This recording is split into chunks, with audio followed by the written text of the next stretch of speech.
Last year, close to 2 million Lomandra Tanika were sold in Australia.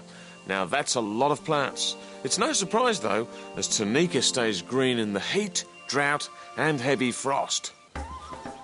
This area was planted out with Lomandra Tanika 7 years ago and has never been trimmed or irrigated and has always stayed green. Tanika has got to be one of the best low-maintenance Australian native plants ever. And you know what else you'll notice? No weeds. When planted out at 6 plants per square metre, there's no room for those nasty weeds, and that's what you want.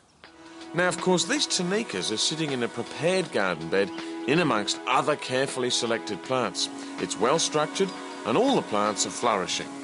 Plants surviving in the natural landscape derive their nutrients from a range of sources.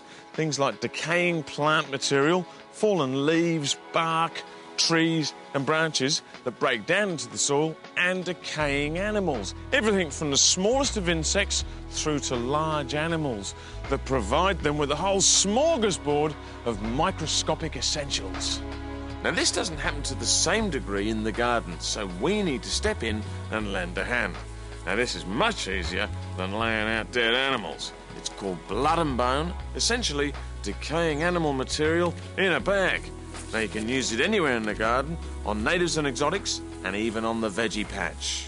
You might be vegetarian, but your veggies definitely are not. They'll eat anything they can get their roots on, including blood and bone. Now, this blood and bone is made up of 90% meat meal and contains trace elements. And what that results in is a higher yield from the veggie patch. And a high yield is what it's all about.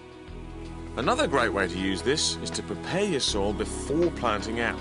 The worms love this gear, and extra worms in the garden is always good news. But the big one is the extra microbial activity that blood and bone encourages in the soil. And what that means is faster growing, better tasting herbs and veggies. Well, I tell you what, this really is the Rolls Royce of blood and bone, and it won't be long before those seeds turn into big, healthy veggies just like these.